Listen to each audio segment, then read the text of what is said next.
This is Seasoned Professional. Should I say my name? Hello, it's Hannah Octavia, and this is Seasoned Professional. Hello, my name is Hannah Octavia, and this is Seasoned Professional, a podcast for those looking for inspiration, career advice, and real stories of success. My guests and I explore the details of life, the nitty-gritty imperfections, the mistakes and lessons learned. It's not about the end goal, but rather all the moments in between that are worth talking about. Follow along to support my guests and my podcast and enjoy new episodes.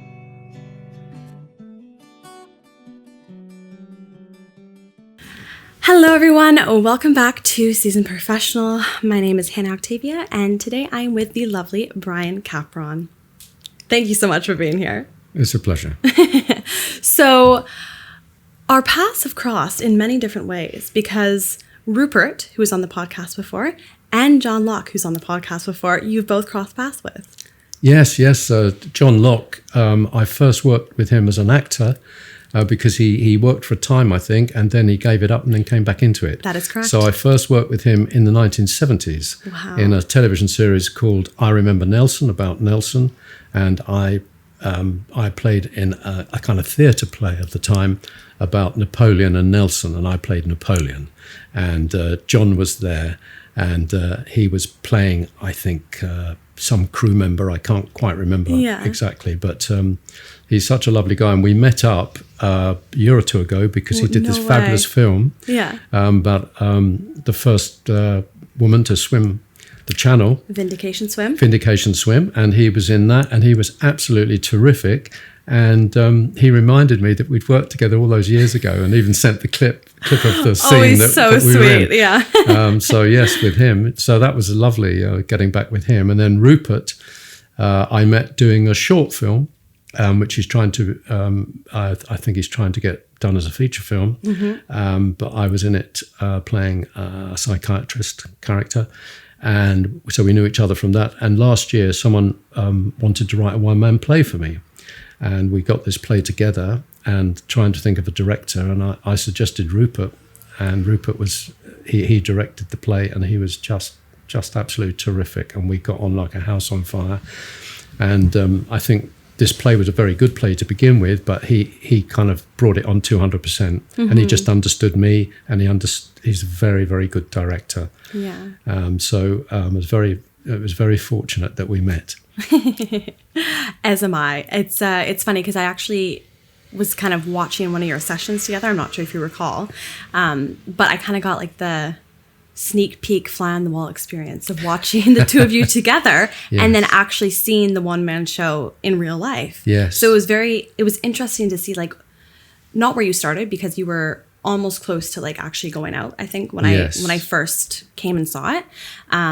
But it was interesting to just see, like, as myself, someone who's not a director, I don't see those little things. But then he'd be like, no, change this. Then I'm like, whoa, it actually did something. Like, it actually really changed the vibe, the mood. He made me, my wife would say I'm not the most subtle of actors. So he's very good at knocking all that actor stuff out of me and making it real, if you like. Well, from what I recall, I did some research on you today, and we were going to get back to the normal way that this podcast goes, which is childhood. But really quickly, when you said you're like a really actor, the whole reason your soap opera character did so well is because you were cool and collective, as she advised you to be, correct? Yes, that was my wife. Yeah, so your wife's the clever lady. Yeah, well, the character I played, I'm sure we'll get onto it, but he was a kind of murdering psychopath. You know, as you do, just a murdering psychopath. And when I got the initial, when they kind of said to me that they wanted me to threaten certain people very early on in the show, when you get the script, you get these threatening lines with exclamations after them. And as an actor, you want to go, you want to watch it, mate, because blah blah blah, you know.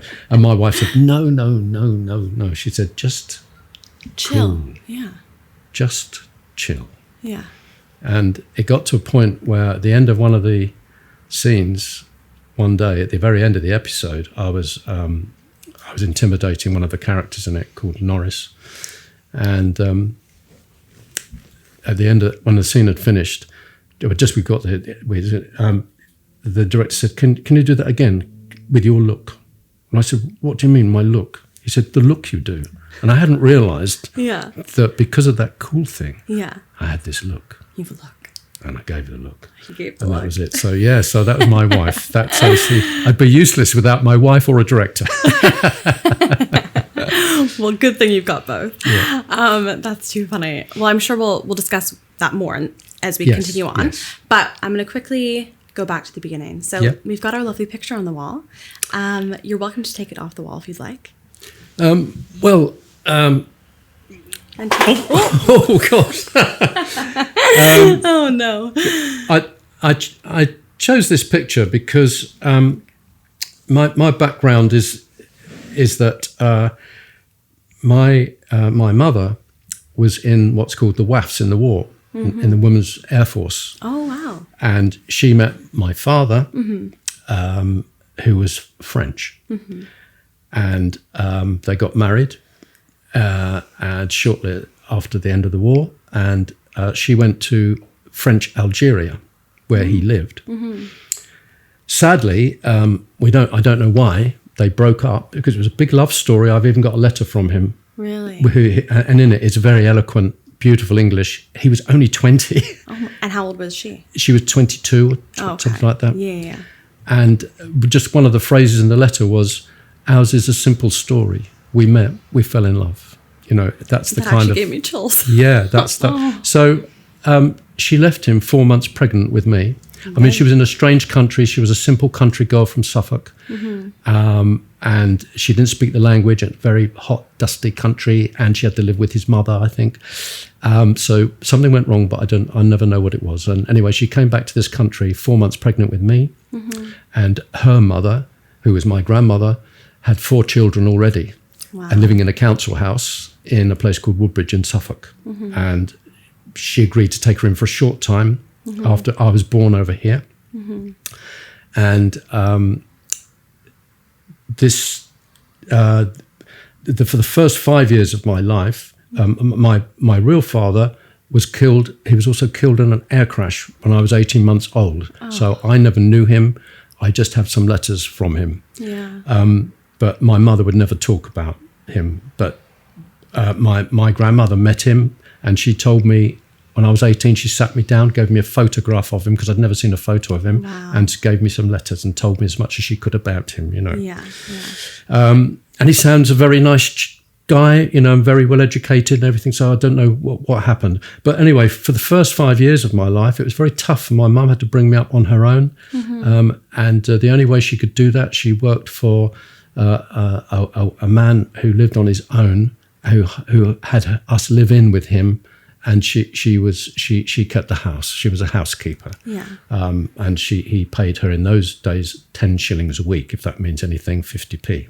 Oh my God. So for the first 5 years of my life, now in the garden of that place, this is when this photo was taken, and I can remember it.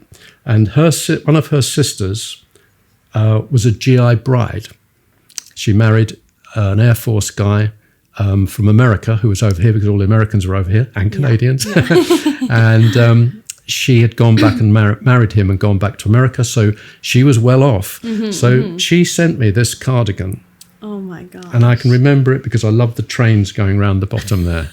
So this is so like cute. Me at about 3, I think. Yeah. And my uncle, one of my uncles who lived in Woodbridge in Suffolk, he liked taking photographs, so he took that photograph. So that's kind of the first 5 years of my life before my stepfather came along, and, if you like, kind of rescued us in a way and took us away from Suffolk.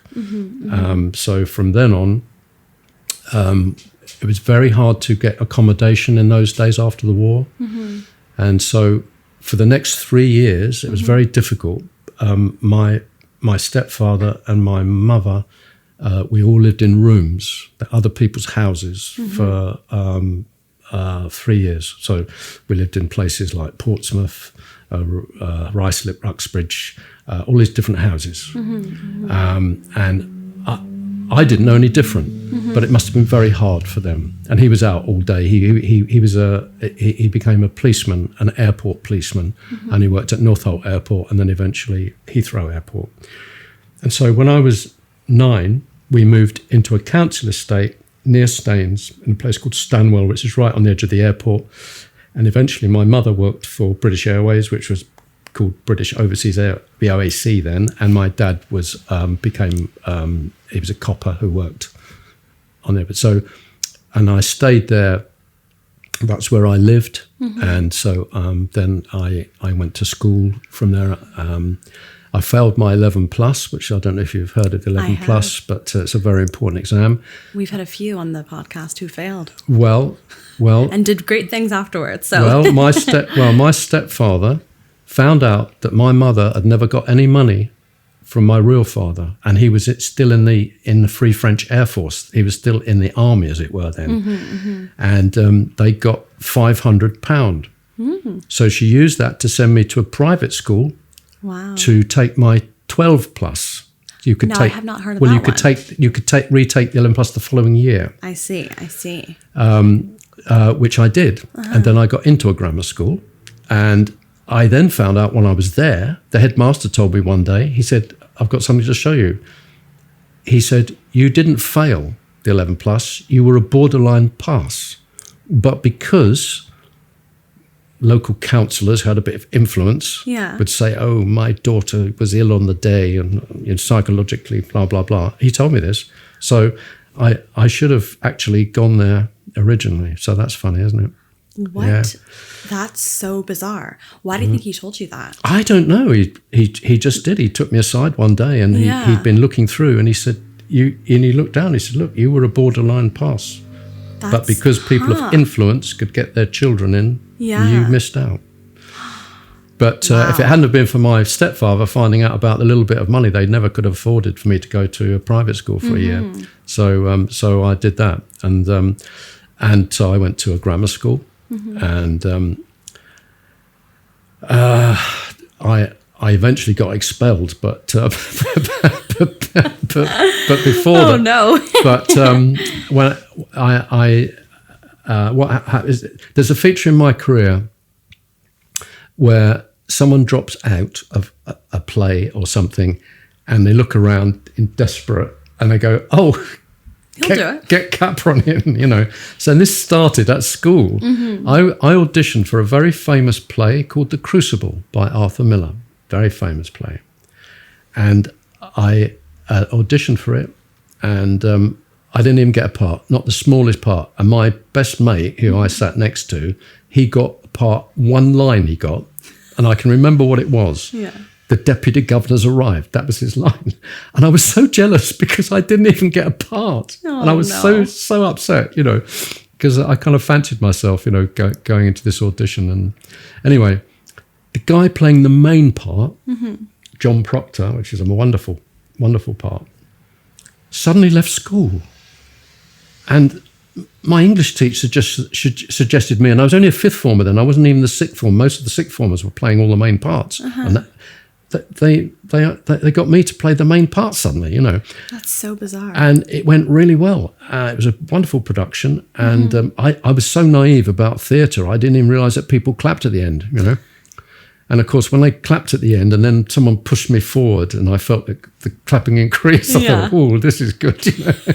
So that was my first kind of feeling that, but of course, I was living on an estate in Staines, I had no idea about acting or how do you become an actor. I didn't even think of becoming an actor, Funny thing is that my mother, because she worked on the airport, brought home some application forms to be what we used to call an air steward in those days. And of course, I wasn't interested. No. And eventually, anyway, someone said, you ought to be an actor. And he thought, well, how on earth do you become an actor? And a friend of mine who was in the same production of The Crucible, he also fancied becoming an actor. And he was the year above me.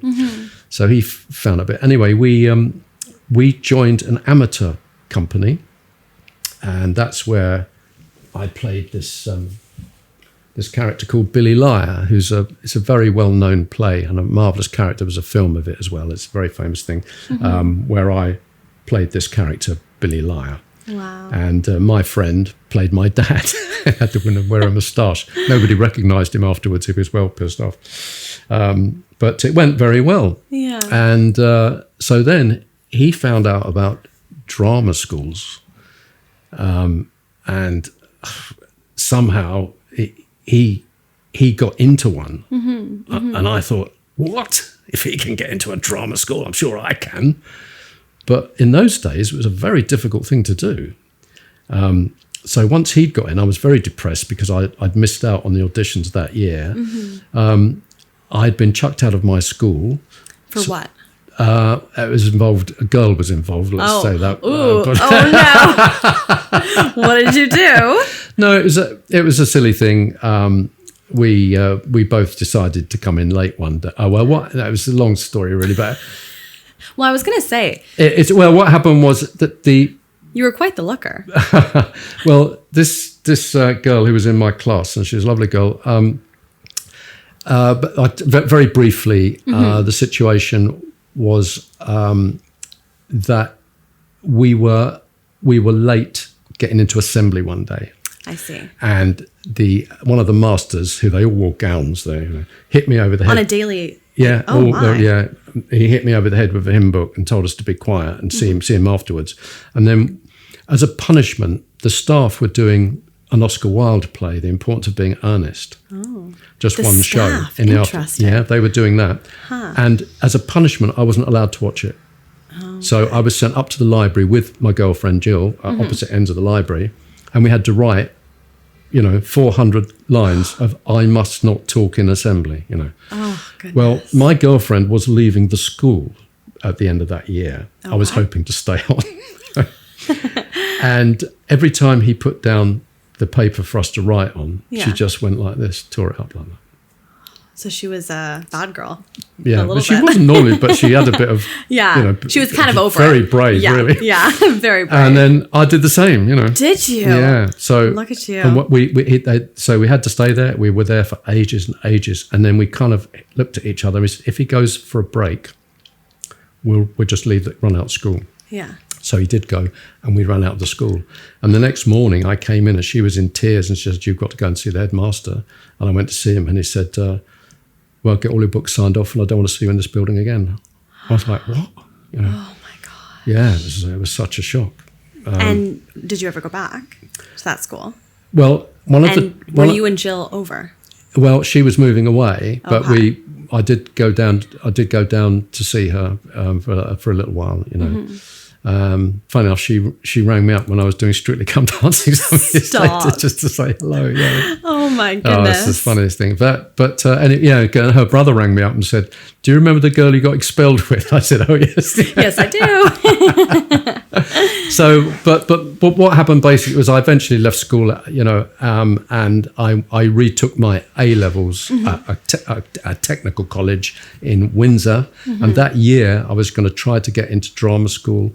And I spent a year delivering cars at London Airport, which was a job I'd had at the weekends because I was 17 by then, and I'd passed my driving test, and I had this great job delivering cars at the weekend, which was great. And I also had been going to a riding school since the age of 12 because if you mucked out and bedded down, you got free rides. And eventually I became head leading boy there. This when I was 15, so that was all going on. So I was very closely involved with horses. And so what I used to do was I used to spend 2 or 3 days going to this Windsor Tech, retaking my A levels.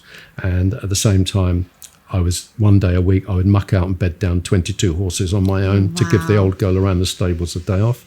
And at the weekends, I'd be delivering cars. So I did that for a year when my friend was at drama school, my dream. Your dream. And I never have. So I auditioned around about 6 different drama schools. Yeah. And back then, what was the process like for auditioning? Well, first of all, you had to pay. So you had to get the money. And you would go... I don't know if you know the main drama schools in this country. One called very famous one called RADA, which is the Royal Academy of Dramatic Art. Another one called LAMDA, which is the London Academy of Music and Dramatic Art.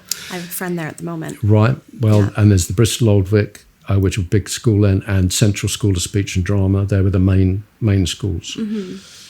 And so I went round and I got on a reserve list on a couple of them, and then I was accepted at Lambda. And in those days, you got an old typewritten letter that came through the post, and I opened it up and I couldn't believe it, because they only took 24 people. Wow. And 6 of those were foreign. So 18 English people. Yeah. And you've got like 6 or 7 girls. Yeah. And about 12 guys. Interesting. So that's all you've got out of thousands. Yeah. And so your chances of getting in, I mean, and I just put some bits of speeches together. I mean, I was so naive as well. When the principal of the school asked me questions at my first audition, and he said, "Do you know Stanislavski? You know, who's one of the most famous." And I said, "Stan who?" Because I thought it was some English bloke. You know, I had no idea. Oh no! Oh God! So I got in there, and that completely changed my life. It was just fantastic. And also, because I just managed to get my A-levels very low, just squeezed, just about got them, and 2 or 3 other qualifications was enough for me to get a grant. These days, and I will go on about this, you know, people have to get a degree, and it's ridiculous, you know. Anyway, but for me, it meant it was all paid for. That's amazing. Which is not now. So it was all free, and I even got a living grant as well. So I didn't. You know, it was 3 years, and I've just been listening to the story, the rest of history about the Rolling Stones, and it's all about the 60s. And I was in London, 1967 to 1970, at the height of the 60s, where everything was happening in London. And so 3 years at drama school was just fantastic. If I'd never become an actor, that was the best 3 years. Yeah. So I was very lucky there. Wow. And before we continue on, I love to dive into like the childhood stuff. So very quickly before we continue on, tell me what was your relationship like with your mom? Well, it was a very close relationship. And I actually had a documentary made about me going back to where I lived before. And I go in there and I can remember all that. There was the house where I was with my mum. Wow. And it was it was quite emotional for me, because my mum and the old man who was in that house, it was a very small house, and he was a bit of a weird old guy, you know, so it must have been very hard for her, you know. And I always say that all the women I've had a relationship with have probably suffered because of my mother's relationship. I'm sure there's loads of therapy I need, but don't we all? But she was a very pretty woman, and I was aware that people always thought she was pretty. You thought she was pretty. Yeah. And how did you feel when people did people make comments towards her? What then? Yeah. No, I just as a young lad, you know, I was kind of proud of her, because I knew she was attractive, if you see what I mean, you know. What was her name? Her real name was Violet, but she didn't like that name, so she called herself Viv. Yeah. And I look back, she died quite a few years ago of breast cancer when she was 69. And she had a tough life, really, because my stepfather left her eventually, and that was hard, and also hard on me, really, because she relied on me an awful lot. And how old were you when it was when tricky? He left. I was 17. Oh, so like very important time in your life. Yes, and going off to drama school. And he was essentially your father. He was, and not a nasty person at all. Yeah. I got with him, and I was really pissed off with him when he left. It was awful, because he wasn't even going to tell her. You know, it was a very traumatic thing. Also, he didn't even leave for another woman. He left more or less for intellectual reasons, I think. Perhaps midlife crisis situation? Yeah, maybe. I mean, he was interesting himself. I mean, he gave me a love of books. He made me read all the classics. He left school at 14, but he could write as well. He was a writer. And I've actually I read short stories for a radio station here, and they play them on Sunday nights. And I've read 2 or 3 of his. It's given me the chance to do it. Wow. And he's got one wonderful one that he wrote that I'm going to record. He wasn't a bad person at all. He was just, I think, frustrated in life generally and decided just to leave to have a different life, really. But I kept in touch with him, and he eventually left the police and went to university. No way. Yeah, and got a degree. Wow. And eventually he came down to live in Brighton. I found him a flat in Brighton. The other thing was my mother came down on her own, and I had to pretend, my children had to pretend, and my ex-wife, who I'm friendly with, we had to pretend that he didn't live down here for my mother if she knew he was up the road. So that was a very tricky thing, you couldn't mention he was here. So that was a bit awkward. Is he still alive? No. He died in 1996. Yeah, he was 72. It was a shame because he knew my daughters, but my son, my now wife, was pregnant with my son, and he'd have loved him. And that was such a shame they never met because they're both great historians. They both love history. But no, I mean, I'm glad I made up with him, if you like. I was very pissed off with him when he left because my mum was a tricky woman, and it was like a stone in my heart. And I don't have any siblings, and I was always worried about her. Yeah. The only time I didn't worry about was when because she worked for British Airways, she got cheap flights to America. So she went to see my GI Aunt Dorothy. Yes. Yeah. She was living the good life over there. She went 40 or 50 times. Yeah, I went over there. I'd never been in a plane. I'd never been abroad when I was 15. Wow. We went and we flew over to New York for Christmas to see my Aunt Dorothy. Oh. And it was the most exciting thing. I mean, landing in New York, 1962. Yeah, Christmas time. For the first time, too. Unbelievable. Just the lights of Cape Cod and everything as you went down to New York, and then you landed at what was then called Idlewild Airport, not JFK. And my uncle picked us up and took us. They lived in upstate New York. Yeah. And it was very poor then still in this country, tiny little cars, and hardly anybody had a car, and it was like fabulous, all these big cars and all this fabulous food and beautiful place, it's just terrific. America at its height then, Yeah. And the Beatles are just beginning to happen, so I was very popular as an English person. And I went back later when I was at drama school, actually. I flew back in about 1968, something like that. So very great time then. Yeah, so my father came out with us when I was 15, my stepfather, and then next time, of course, I was all over by then. But anyway, I was glad I ended up with a good relationship with my stepfather. Did your mom ever know that you had that? No, she never knew, and she died within about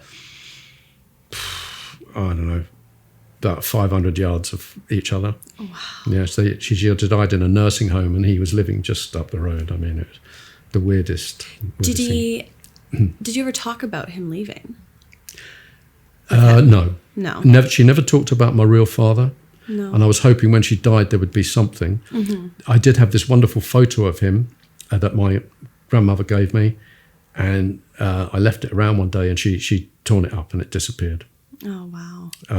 It was just, obviously she was very bitter and sad about it. And I feel for her. And then she felt the shame of my stepfather leaving her, One of the saddest things of all time is after he'd been left about 3-4 years, and we always used to go back to Suffolk to see I used to look forward to going to see my grandmother. She was a wonderful, very strong matriarch, lovely person.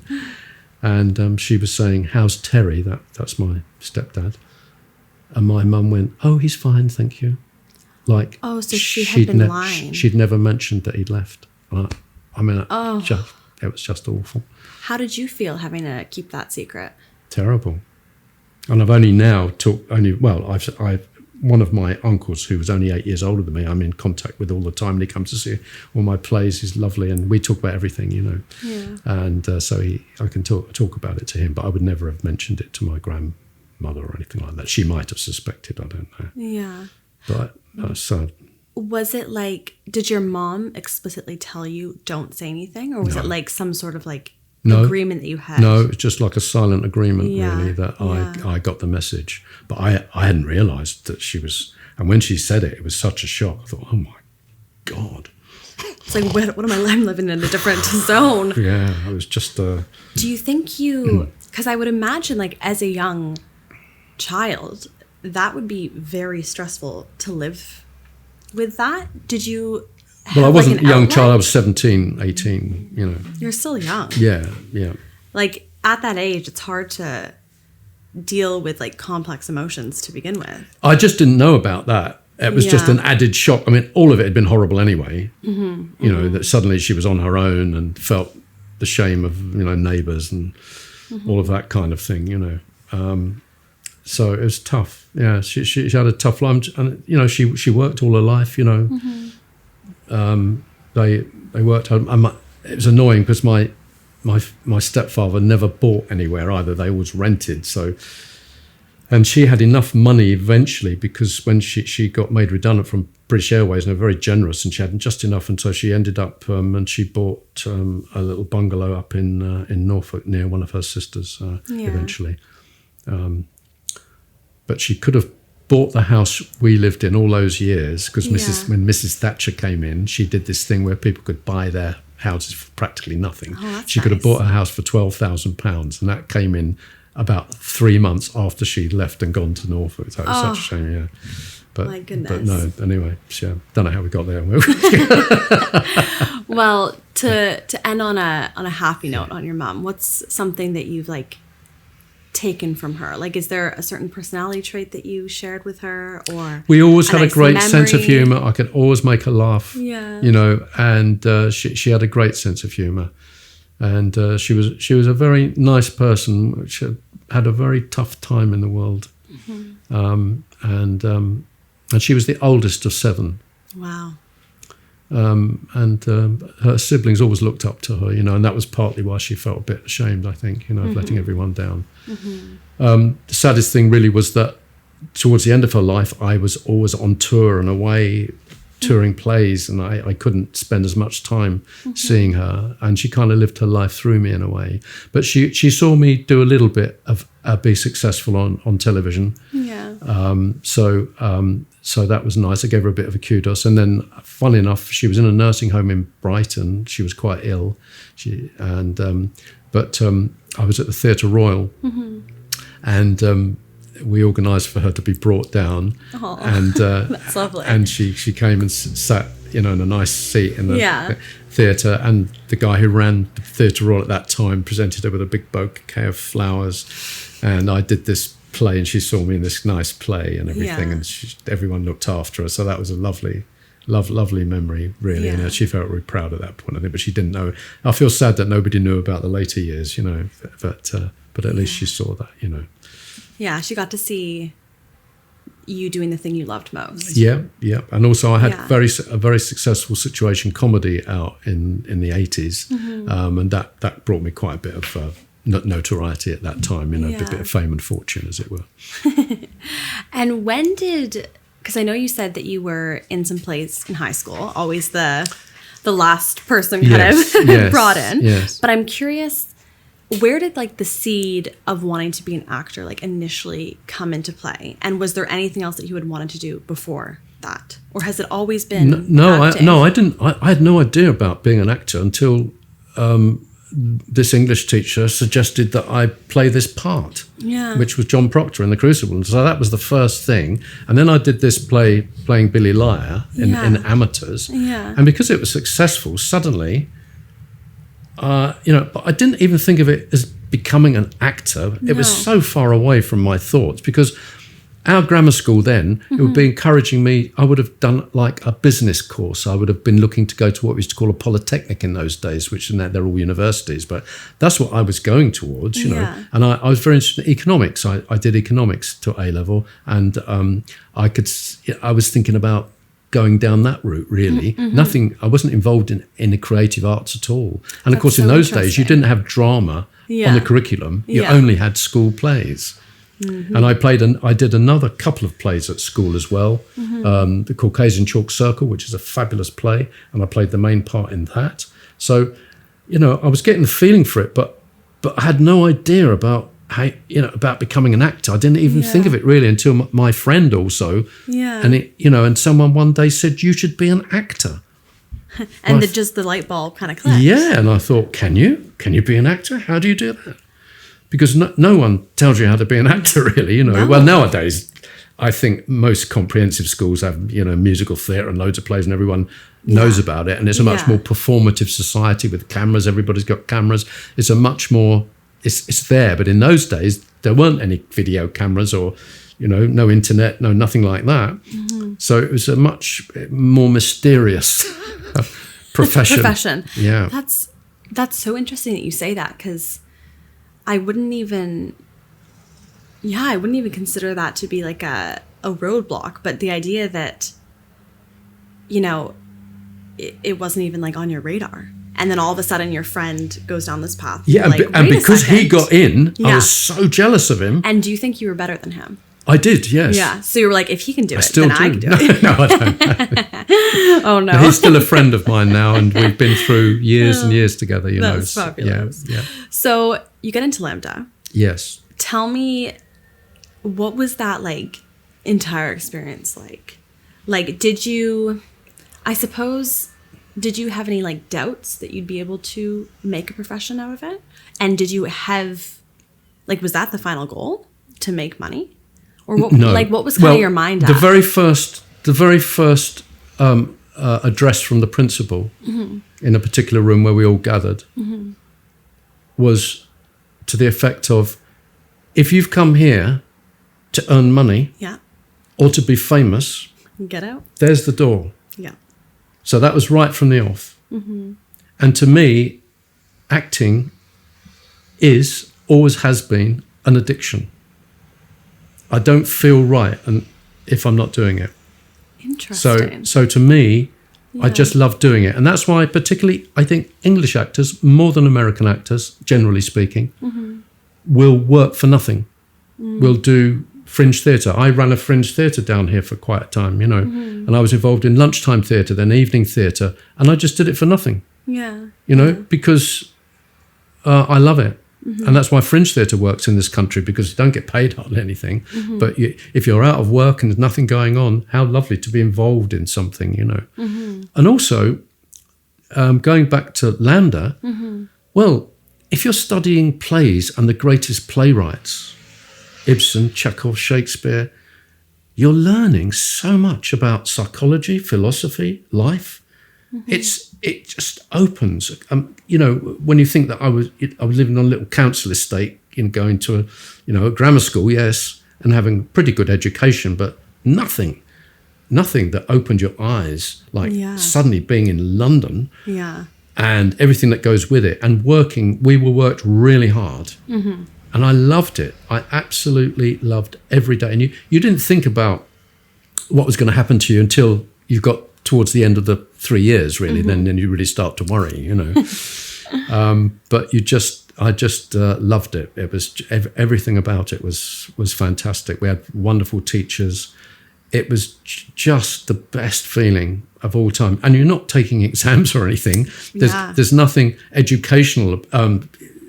You're not working for a university degree or anything like that, So you're just doing what you love, but being tested and psychologically broken down. Oh, yeah, I can imagine. I mean, poor blimey, because what they try and do is take you all back to nothing so that you're a complete empty shell, and then you build yourself up again. And how do they take you down to nothing? Well, first of all, physically. Yeah. To get rid of any problems. So you learn how to completely relax, and also how to produce your voice. And so you learn to be totally aware of your body for the first time. And if you think in England, the thing is that when you breathe, it's kind of regimented like the army. So you, and of course, acting is all about breathing from the diaphragm. So you start so your voice is on a wind. Your voice is on a wind tunnel coming from your diaphragm. So that's one of the first things you learn, because that you learn to project in the theatre. Yes. A lot of actors these days probably don't, but that's how you. So that's that part of it, and then the psychological part of it is really over time doing lots of acting exercises in which you're knocked down in a sense, so that you learn the basic Stanislavski method, which in a sentence really is not indicating that you're acting, but being real to yourself. I see. And one of the first things you do is a teacher will say, sit on that chair. and you'll sit on the chair and you'll start to act a bit like, oh, what's the time? Oh, who's coming? And No, just sit on just the chair. be. Yeah. So that you start with that, and it builds up. Wow. And so you just have a completely different view on life, really. And a lot of people are not trained who come into this profession, and a lot of them can be very good. But you might be quite restricted in your technical abilities, let's say. I'm so pleased that I was trained. It doesn't mean you're any better than anybody, but for me, from my background, it's helped me enormously. Also, I had to get rid of a Cockney accent, and just learn to speak, received English. Yeah. Don't you know? But that's helpful. So technically, that you can become anything. Yeah, yeah. Well, even just now, like the way that you projected your voice, I'm like, oh my. Like, it's funny because John Locke has a very similar way of speaking to you. Yes, yeah. And he did like a little voice as he was on the podcast, and you kind of just did the same thing. I'm like, the actors are always in there. Can you hear me at the back? Yeah, exactly. He's like, I forgot what he said, but he was like, so it was like, oh, he's all about culture. I'm just like, it was too funny. But so yes, back to school. So was the focus kind of in university more on like theatrical stuff, or was it more just like acting in general in terms of like television and film and stuff? No, we didn't have really. We did do a little bit of a television course, but what Stanislavski is about is finding the truth. Right. Okay. So the truth. Yeah. So that's true for if you're on television, film, or in the theatre. It's got to be real. People have got to believe. So that's what you get. So it's more subtle on television and even more subtle on film. And then it's big on stage. Yeah, and on stage it's much more difficult because you have to. I mean, now everyone's mic'd these days mostly, but a little bit mic'd, But in the theatres like the Theatre Royal in Brighton, it's called a Matcham Theatre, and the Matcham Theatres you can whisper and you should be heard all around the auditorium. Wow. But obviously it's good for actors to be able to project. Yeah. And often, when you get actors who've not been trained, who've gone famous in a soap and then they go onto stage, often people can't hear them, So it's very important, I think, to be totally technically in control of your voice. It's a very important part of you, And as I say, the basic idea is to neutralize you so that you can totally inhabit a character, if you like. That's the idea. And the true thing, so that works on television or whatever. So basically, it would be a theatrical training, I suppose. Now there'd be much more emphasis on television and film. In fact, in the same year as me, there was a 1-year postgraduate course, to give you an idea.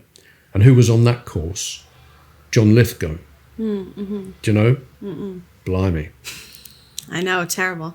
He is one of the most famous actors in the world now. He's in a thing called Conclave about choosing a pope that's out, right? Yeah. And he's in the West End at the moment. He's an American actor. Oh, wow. He's an American actor who's... look him up when you can. John Lithgow. I will. Movies, television series. I'm so bad with the names. He's just got a big part in the Harry Potter series for Netflix. Oh, wow. That is going on for 8 years, and that would be his last job. But he was 79, a year older than me. Wow. But I remember him because he was so good. That's I remember him doing a restoration comedy where he played a character called Lord Foppington. And this is 50, 60 years ago, something. And he did a gag with a sword. It was so funny because he'd throw it in his scabbard. Oh, no. And then each time, but he'd do something different. The next time his leg would go up. I remember it all those years, and I thought he's good. He's good. Wow, he's had an amazing career. A lot of people who've been to Lambda have done very well. A lot of Americans come over and have done very well. And tell me, what was your first thing that you booked after graduating? Well, that's where I come back to the theme of my career, where someone drops out. So towards the end of my time at LAMDA, I went to audition at what we call a repertory theatre in the Northcote Theatre in Exeter, which was a very good theatre at that time. And I had a friend there who told me that they're looking for a couple of people. So I went and auditioned, and I got into trouble because I missed a rehearsal at LAMDA. But anyway, I thought it was more important to try and get a job, you know. Yeah. So I auditioned, and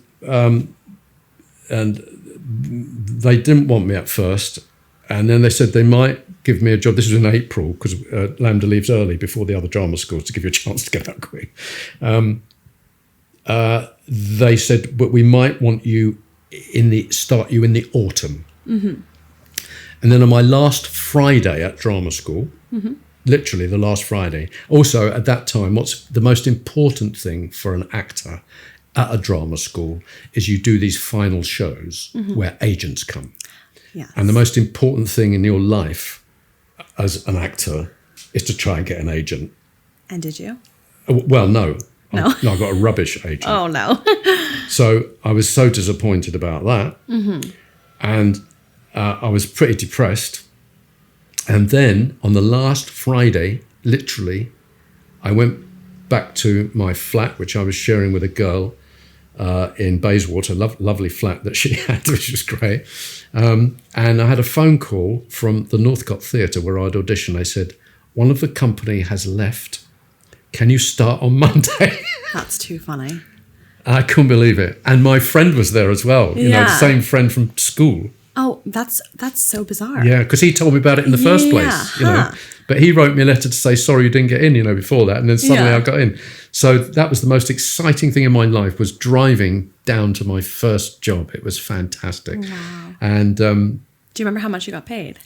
yes, I do, of course. Of course I do. All right, this will make you laugh. 10 guineas rehearsal. Yeah. So guineas are 21 shillings, which is £1 and 1 shilling, which is equivalent today of 105p, right? But guineas in those days was a thing, particularly for rent. So when I was renting, when I was at drama school, it was 5 guineas a week. Okay. But it made it sound a bit better than 10 guineas sounded better than £10. Yes. And then we got £12 for playing. Okay. So when the play went on, well, that was fantastic. That the theatre was then taken over by a very, very good director, a woman who took it over. Fantastic. In short, I stayed there for 3.5 years. Wow. Did big plays, you know, Chekhov, Ibsen, great big stuff, Shakespeare, all the stuff that I'd wanted, and learned so much. It was just fantastic. And the people who passed through there, there's 4 or 5 very famous people. I don't know if you don't seem to know many English things, but do you know Midsummer Murders at all? I don't know if you've heard it. I've heard well, it. There's a guy called John Nettles who played Bergerac, and he was the lead up until the last year or two.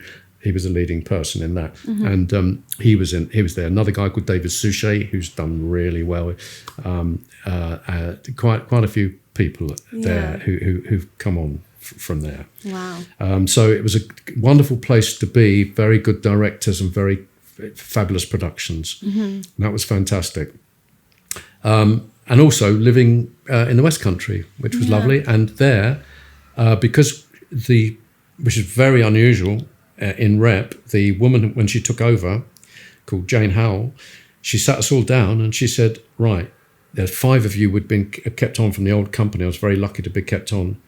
And she said, I'm going to give you 2-year contracts, which was like unheard of. Oh my gosh. So with that, I could go and get a mortgage. So I bought a little, with my then girlfriend who was in the company, became my first wife, we bought a little cottage in the country. Wow. 1-bedroom cottage, and that started me off, thank God, you know, in the property market very early on. So I was very lucky, you know.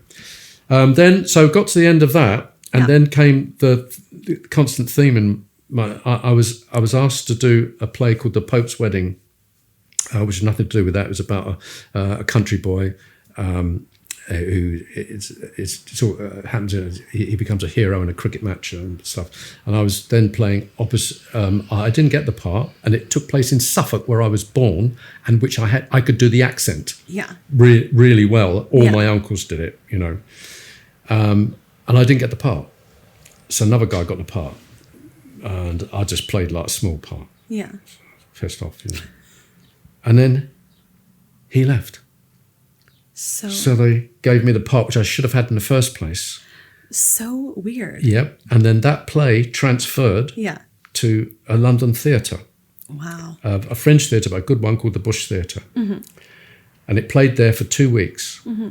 And that was an amazing opportunity because I got these great reviews in the Times, the Telegraph. Wow. And this was my moment in the sun. Yeah.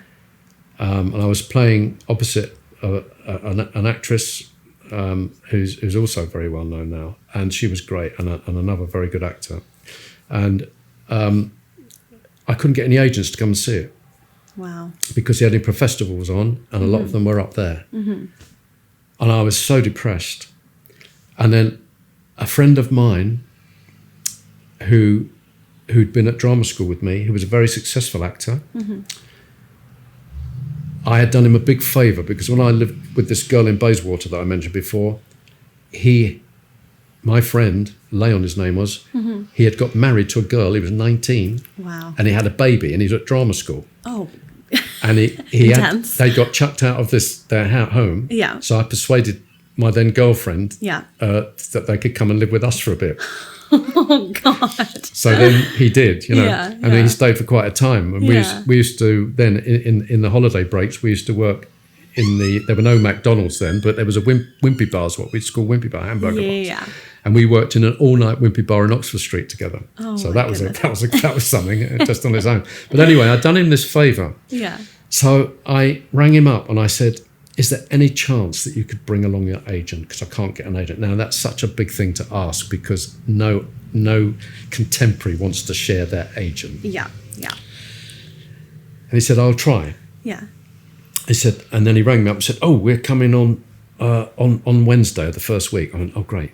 So I did the play and it was fantastic. I mean, it was a wonderful part. And I came out afterwards. He wasn't there, you know. And then he rang out and he said, oh, so sorry, mate, couldn't turn up, but we're going to come next Wednesday. So next Wednesday came. Yeah, nothing. Then the last day, and I was so depressed because I knew this was my big opportunity. I was then about 23 or something, you know, and I so badly needed a good agent to get on. It was my only opportunity because it's a catch-22. You can't get a good agent till you do something good, and you can't do something good till you get a good agent. That's the biggest catch-22 for actors. Mm-hmm.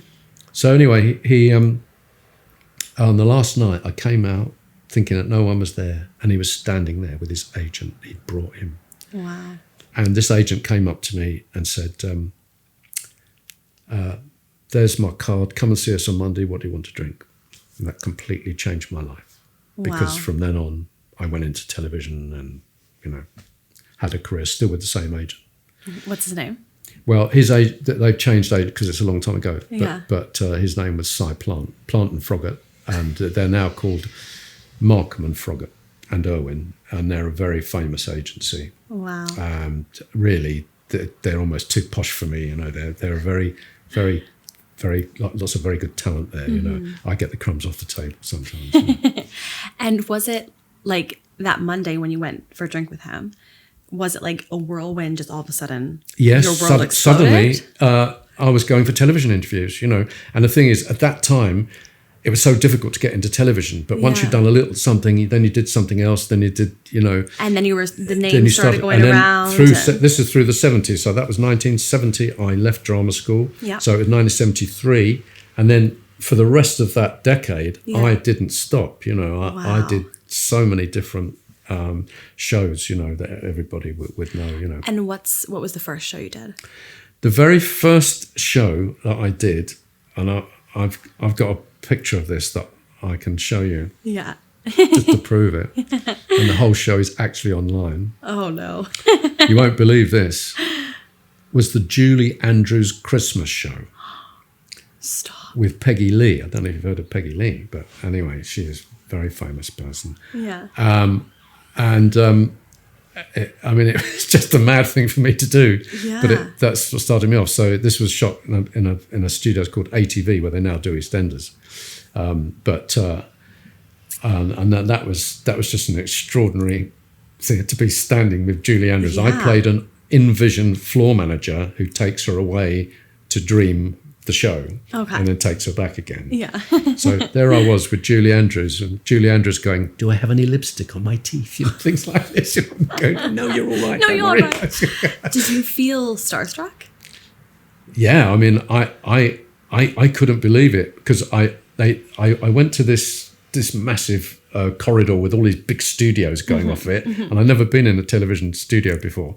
And I went down to see this girl. And I said, "Hello, my name's Brian Capron." She said, "Oh yes, you're Studio D. Go down there." Yeah. And I opened up this door, and there was the whole of Covent Garden recreated, snow machines, crane cameras. Oh my gosh. And I just couldn't believe it, you know. Yeah. It was just extraordinary. And then they introduced me to Julie Andrews, and it was just fantastic. Wow. And while I was there doing that job, which should have been one day, I can actors always remember money, for £28. Because she had a wandering eye and she wanted to keep repeating dance moves and things, and because Peggy Lee was ill and had emphysema and had to go off in, the job went on for 3 weeks. So one day turned to 3 Yeah, weeks. 3 weeks. So it turned Did out. you get paid the £28 Yeah, a day? well, I got paid. For the 3 that weeks. worked out well for you. Oh, it worked out great. But while I was there, Yeah. this studio did a lot of other work, and I was asked to audition for another show called General Hospital, which is a big show in America again. But there was an afternoon soap opera, Yes. and I got a part in that, which was great. So that really Yeah. got me going, you know. And it was the same studio that you mentioned earlier with John, when I remember Nelson. So I did a lot of stuff there, and I did a children's thriller series. And A children's thriller? That seems like an oxymoron. well, it was a tea time thriller series. It was for children's television, and there was a strike on at the time on adult television. So I was really lucky to get this job, and I played a juvenile lead, and it was 5 episodes, and it was brilliant. And just out of interest, there was a girl in it who I kind of knew vaguely, called what's her name? Frances Tumulty, who just met somebody, bit of a no-hope pop singer, called Gordon Sumner, but he had a nickname, Sting. Yeah. So that was interesting. Weird. And in those days, I used to help people get flats, because I had a friend who kind of ran a housing association, and actors didn't have to prove how much they earned. Well, I got a bit fed up getting these actors things, because they always used to complain that, you know, can I open the door, or they've got a problem with the carpet or something, you know. So she rang me up and said, "Brian, you still doing that thing where you get flats for actors?" And I said, well, I said, "Not really. I'm a bit fed up with it." She said, "Brian, me and Sting are sleeping on floorboards. Is there any chance?" Yeah. I said, "Look, I'll go and see my friend Franz, and I'll see what I can do." So anyway, I got them a flat, and it was a basement flat, I think in a place called Bayswater Square. And anyway, one day I went round there and met Sting, and then he invited me to a party launch of Message in a Bottle. Oh my So, gosh. right, so all that.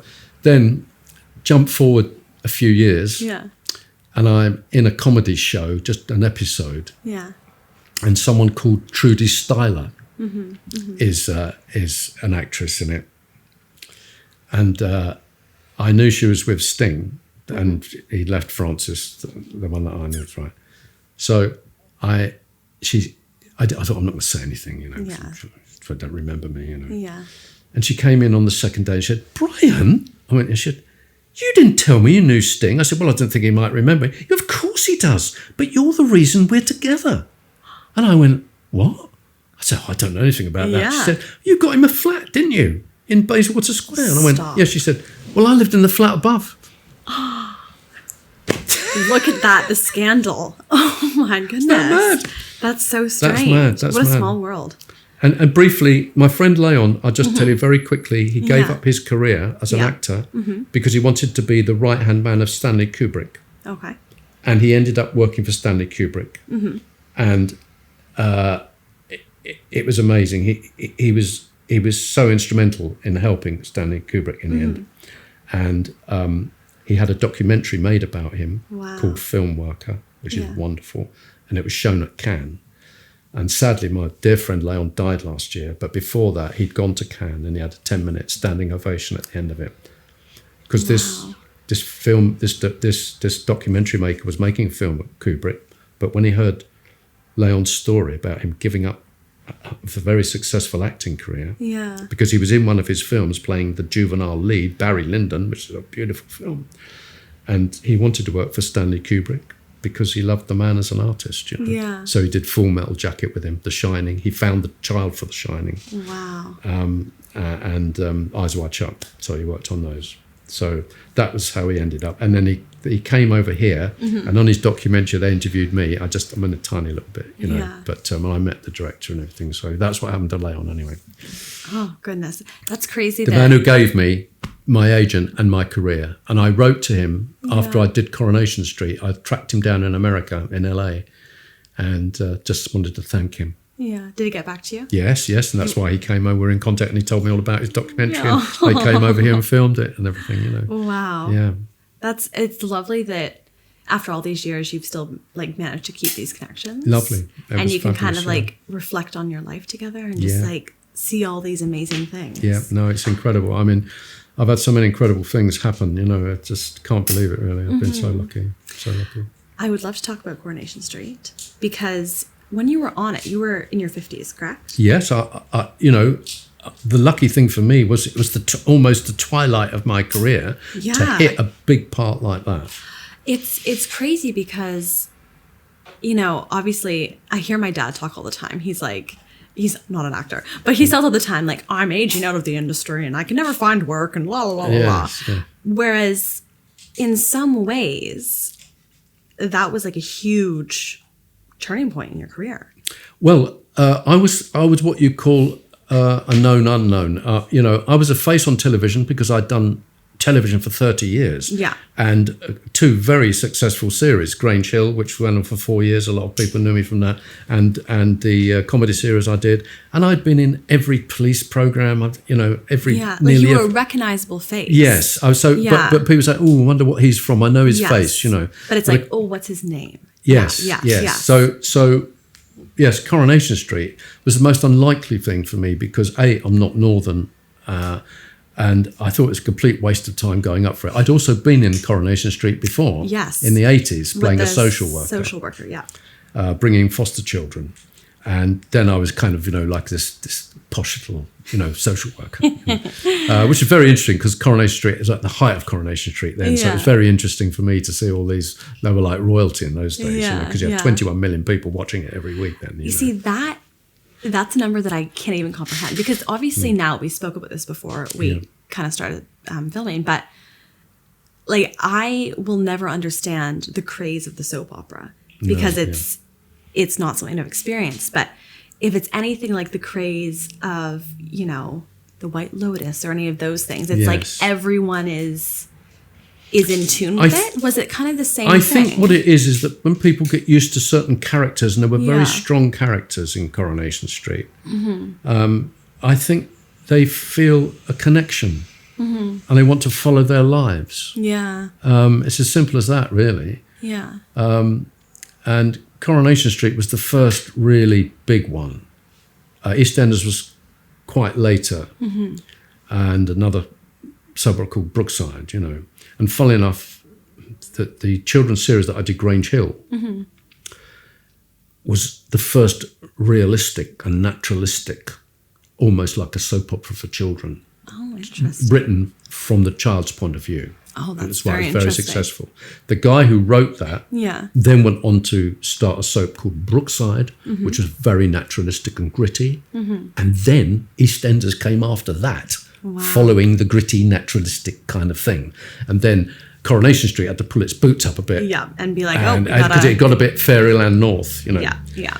But when I went to Coronation Street the second time, and that's another reason why I thought because I've been in it before, they won't want me anyway, and also because I wasn't Northern, you know, and I most people in it are really genuinely Northern people, you know, and Anyway, I went up for it, and they asked me to read. There was no screen test, just 7 lines to read. 20 people up for the part that day. 7 lines, that's it. That's it. And I read them, and then they said, "Oh, we like that. Would you read it in Northern, Brian?" So I thought, "Oh God, my Northern accent probably not very good." So I read it in Northern. They went, "Oh, thank you very much," and that was it, you know. And then I was sitting by my beach hut down here on a Friday night, rather like this beautiful day, with a glass of wine, you know, and my phone went. This is about 2 weeks after I'd had the and I thought, oh, my agent wants me to go for a commercial on Monday. And I thought, I'm not answering it. Yeah. I didn't want to go up for it. And then it kept on going, so I picked it up. And my agent said, "Brian, do you remember you went up to Granada, you know, Manchester, for that audition?" And I went, "Yeah." She said, "They've just offered you a 6-month contract." And I went, "What?" Which was like gold dust, you know. Yeah. Absolutely amazing. And I'm interested about, like, how much did they offer you for the 6-month contract? How much did you get financially? Financially, it's hard to remember, really. You're paid according per episode, and what's important to you is how many episodes you're guaranteed. So how many were you guaranteed? Well, I can't remember, but I wasn't in it very long, to be honest. Yeah. I was in it just less than 2 years, I think, but I did over 200 episodes. I don't even understand how that's possible. Yeah. Like, that is insane. It was the pressure was unbelievable. 200 over 200 episodes, yeah. And when I went into it, I think it was 3 or 4 a week, and then while I was doing it, they went to 5 a week, and I thought this will never work, but it did, and it was quite clever because what they did was they do a half hour before EastEnders with a big hook on the end of it. Very then clever. After EastEnders, they'd come on after EastEnders with the second half. Oh, wow. And some of my very kind of notorious episodes were those, so you had an hour. Wow. And of course, doing soaps is the most unbelievably pressured because you don't have any rehearsal, you don't have any time. If you've got a storyline and you're doing 4 or 5 episodes a week, your whole life is just about learning lines. And you just get like 1 camera rehearsal before you do it. I mean, it's just insane. And by the end of it, you know, but it was so exciting because my story was so exciting because they got a writer in from Brookside who also had been a poet. And when you're in those situations as an actor in soap, you don't care who's written it or whatever. You rip out everything that's not yours, and you're just going to learn. Like, "Oh, I'll learn that tonight, and I'll learn that for Thursday, and I'll learn that," you know. And you just sit at home learning, you know, and treat yourself to 1 glass of wine and 10 minutes of television or something, you know. It's absolutely insane. And also, you know, people say, "Do you ever improvise?" And I say, no. The whole thing, all the shots. What people don't understand is you've got 5 cameras and all the shots are worked out by the director before you get there. So you have to fit in with whatever he's decided. Yeah. And also Coronation Street sets, because they're just little terrace houses, they're very small sets and it's difficult for you to look relaxed. So you have to find all these ways of leaning or sitting or whatever to be natural, you know. Yeah. And you have to be, and actors these days have to be more natural than they ever had to before because everyone does television, everyone's on camera. So it's very interesting. So you've got to find that character and that truth and that natural ability, you know. And I knew that when I first went into it that they'd think he was a bad boy because her, you know, Gail's blokes were always bad. And was that how it was written, for you to be a bad guy? Well, I was told that, nobody knew he was going to become a serial killer or anything at that time. Nobody knew any of that. He was just going to be a bit of a bad boy. Do you think had you played it a different way, it wouldn't have ended with the serial killer sort of line? What happened, why it developed the way it did, was because the producer who, glad she chose me, the ratings were in the doldrums, 6 to 7 million, which was very poor then, and she was sacked. I see. I thought I was going to get sacked. Some of the newspapers saying I was going to get sacked after 6 months, and along with a couple of other people. Yeah. Because normally you you don't sack the long-term characters because they've given their life to it, but you sack the ones who've just been hired, you know. And they got rid of her and brought in a new executive producer and a new producer. And they both knew Coronation Street really well, and they were both excellent. So they wanted to go back to what you call the old long burn storylines. And also they'd taken no notice of the soap awards. Okay. They were sniffy about them. Yeah. But they thought, no, EastEnders is winning everything. We've got to do something. So I didn't know where my story was going, really. But I was in the pub one night with a script editor. And she said, does anyone talk to you about what's happening to you? And I went, no. And she went, you know that you're going to be moved to the centre of the show? I went, no. What? You're going to have an hour special and it's going to be brilliant. I went, blimey. So this hour special was the first person that I didn't kill, but I let them die, if you like. Yeah, yeah. And it was a very exciting episode because there was a big party going on at the same time I was skulking around, you know, doing that. So what was great was when I first got the part, working with Helen, who played Gail, and great with my wife again, I wanted to make him a very loving man. I made him a very loving, genuine. I wanted people to really believe that he loved her and the children and the family, and he wanted the family. And that was so unbeknown to me, that built a very strong bridge or a you know, a kind of point for me to jump off from to the dark side. Yeah. So that gave him a lot, because when people say, I say the big thing about him was when people talk about this kind of serial killer, they always say, but you know, he was such a nice guy, you know, always said hello to you in the street, always washed his car on Sundays. And that's people you don't expect. No. So that's what was in my mind. Yeah. That's what I wanted to play. And then we got the threatening thing. And of course, you know, the next thing was suddenly I did a very vicious murdering my ex-wife, hitting her over the head with a shovel. And that I thought was gratuitous, but we made it work because it was a very good actress I was working with. And so suddenly we were away with it then, you know. But it wasn't just that. It was the twists and turns that the writer, this one writer, I keep talking about John Fay and other writers, but he was the main writer. And every week it was exciting because the makeup girls get the scripts before you do. Nobody told me what was happening in the future.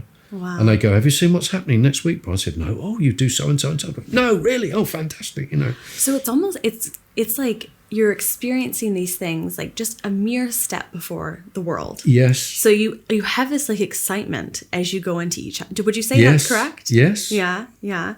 At this time, what was going on in like your personal life? Had you remarried at this point? Yes. Oh, yes. Yeah. No. Oh, yes. Oh, yeah. Long time. Yeah. Because I remarried in hadn't remarried, but got with my now wife in 1992. Okay. The other thing that was going in my life in 1996 was my one child with this wife, my son Louis, and I've got my two lovely daughters from my ex-wife. We all get on. That's so lovely. lucky. Yeah. And in 1996, the same year as Louis was born, my wife and I started a corporate event company called The Brilliant Company. Yeah. And so we were running a company because I wasn't getting that much work. And I also wanted to get in control of my life. And it was a very successful company. We went all over Europe with it. I went to New York with it. Wow. I went to Morocco. We did corporate team building, but my team building was making films. And we had big clients, The Sun, Wow. the News of the World, as it was then before the hacking. I don't know if you've heard about that. Anyway, lots of stories about all that. But big insurance companies and banks. And we did creative team building so that people had a great day with us, you know.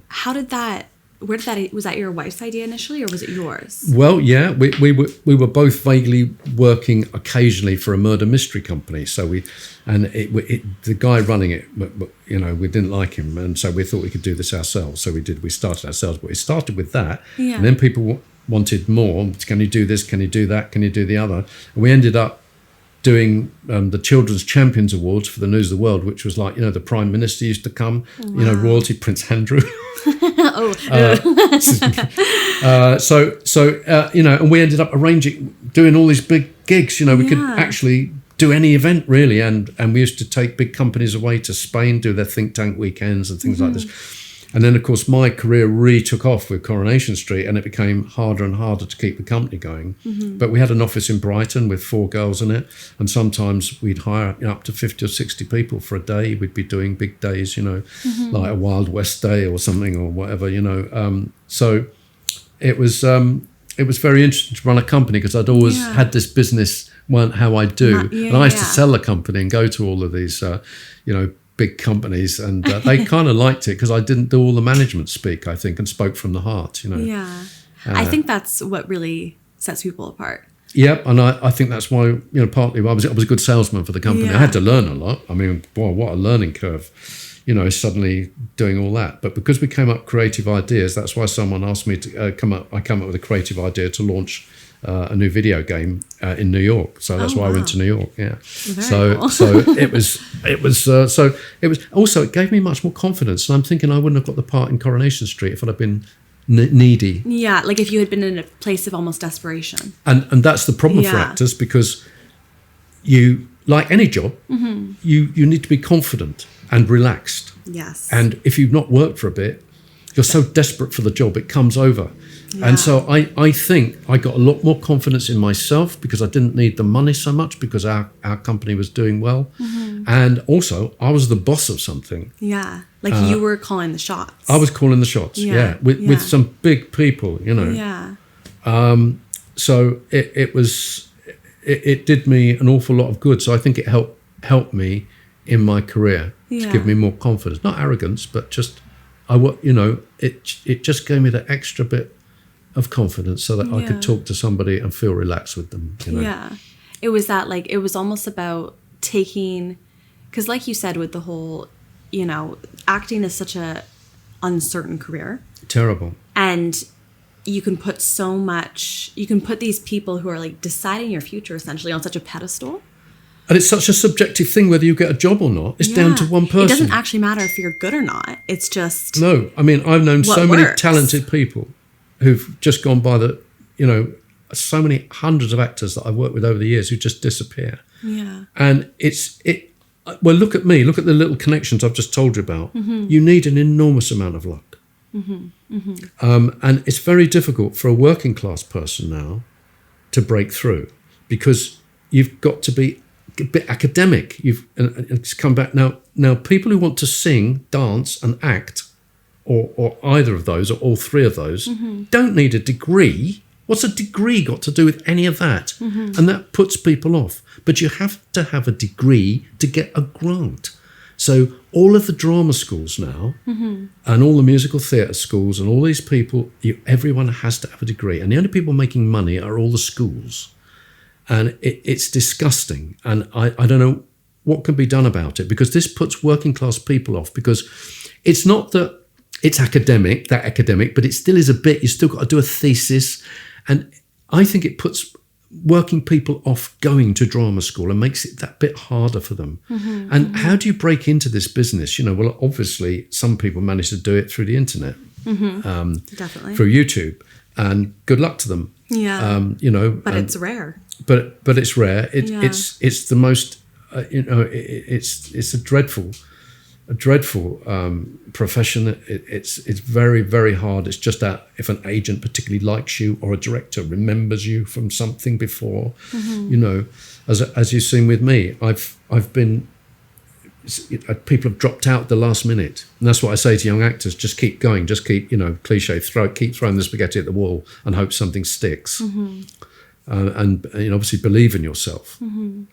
I think the worst part of the theatre is musical theatre, because I got involved in musical theatre after I did Coronation Street. I did a series called Where the Heart Is, and I was asked to do 3 weeks on the Rocky Horror Show, and I'd never done musical theatre. So I went and halfway through that, my agent rang me up and said, "They're not doing any more Where the Heart Is." I did it for 3 years, and I went, it was going on for about 10 years. It was like one of the most popular Sunday evenings. It was fabulous. but Downton Abbey was coming in. I didn't know that. Right, so I didn't know what to do. And the people with Rocky Horror said, would you like to stay with the show? Take it into the West End. Wow. Sure. Yeah. Loved it. And I'd never done musical theatre. I'm not a singer or a dancer, but I can put a song across. Yeah. And so I did that. And then they said, would you like to do Guys on Dolls? I said, but I'm not a singer. And they said, well, I think you could do Nathan Detroit, which is a fabulous part. Yeah. And not a big song, just a couple of 2 or 3 not too difficult songs. Yeah. So I did that with quite a well-known actress called Claire Sweeney, who played Adelaide. And that was probably the most nerve-wracking night of my life, the first night of that with a 20-piece orchestra. Oh, my goodness. But I did it. And so in a way, it got me into another area which I'd not been in before. And that became about a third or half of my career for quite a time. So I did quite a few, if someone wanted a character actor to put a song across. Yeah. And pantomimes, of course. And then I'd never sung in pantomime, so I would sing. I don't like particularly singing, but I will. I'll do the odd song or something like that. So that went well for me. But basically, Coronation Street gave me a leg up. Now, nearly very big things happened to me. I had things that fell through, which would have been massive. Yeah. And I was very hot at that time, and I kind of missed out. And also, I don't think my agent really realised. And by you were a bit hot at that time, what do you mean by that? Like, were you being recognized on the streets? Yeah, oh God, like, everywhere. Tell me I couldn't go anywhere. Like. My life completely changed because we had, on 2 of our episodes were 19.4 million, nearly 20 million. So a third of the population knew who I was. Yeah. So literally, I for the first time in my life understood what it was like if you're famous, As Paddy McGuinness said to me a couple of years ago, nobody knows who you are now. Oh God! Well, you still look very similar. But at that time, I literally my world completely changed. It was very difficult. How did you? Had you won the BAFTA at this point? Yeah. We'd had all that.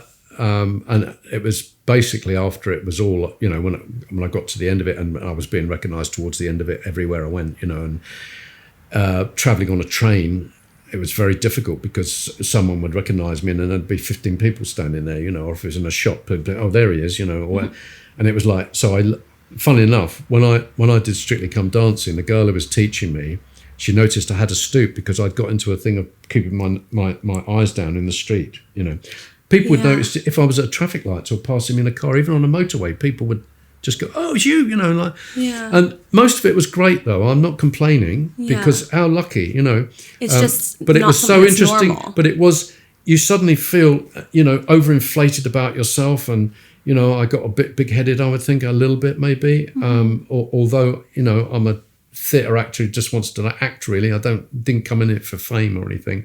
But when you get so many people lauding you, also I broke at the soap awards, I broke the record. I won 5 in one night, which was like I was hoping to get 1, so that was crazy, just going up and down and getting another one, and I ran out of things to say. It was just crazy. And would you say, like, in terms of your career, would you say that is some of the proudest moments you've had? It's difficult because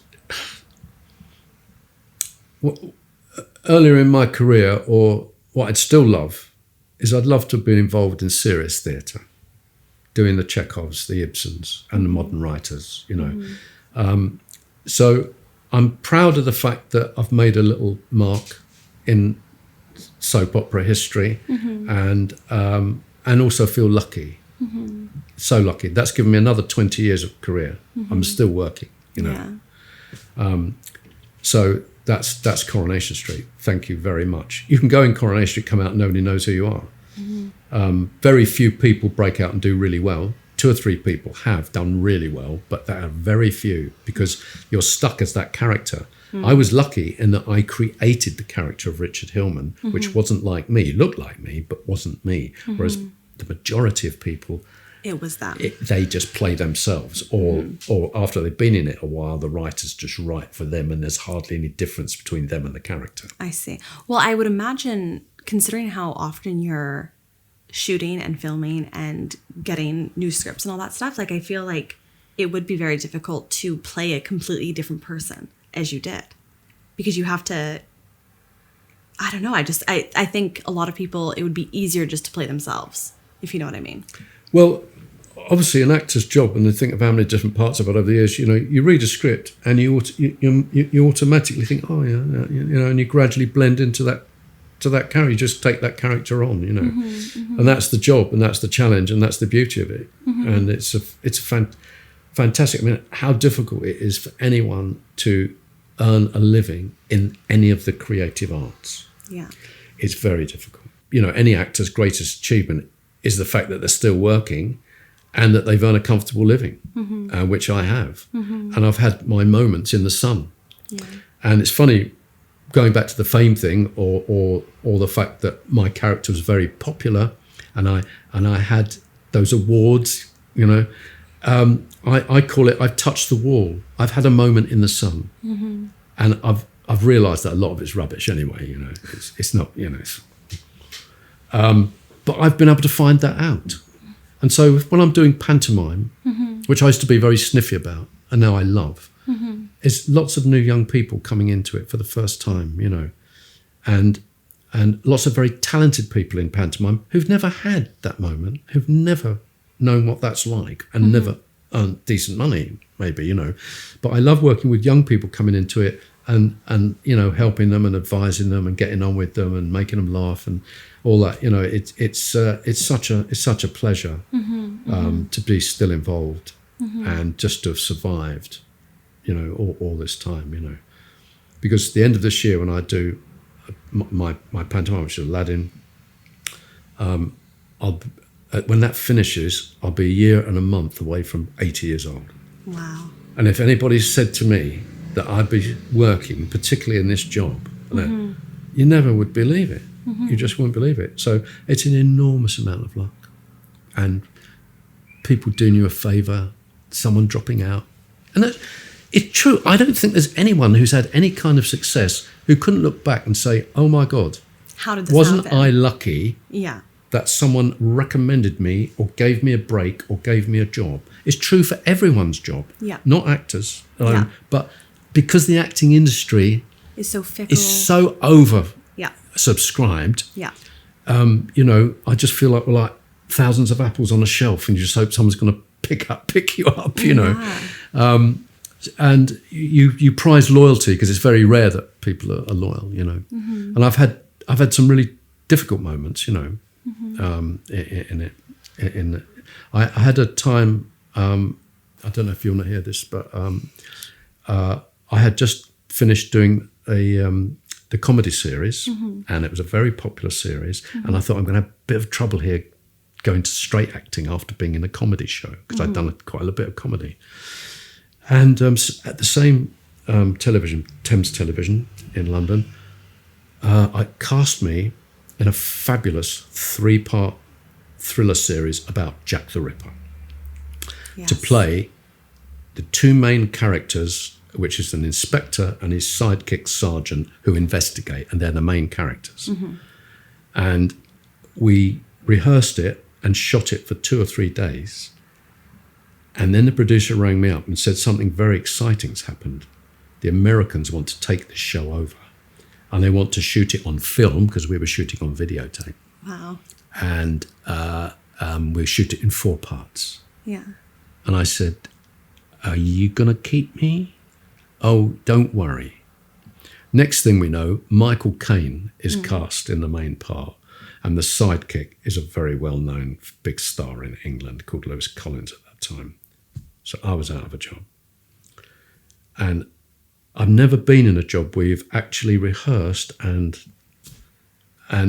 filmed and then lose the job. And I was at my lowest point then. I thought, I'm never going to recover from this.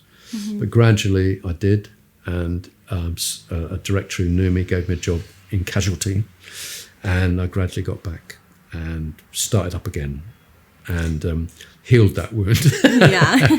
Well, it just seems like we are on our very last moments of the podcast, unfortunately. Sorry, No, not at all. But just before we wrap up, it just seems like your career has been such like a beautiful, like years of like learning, years of serendipitous moments of you just being in the right place, right time, knowing the right people.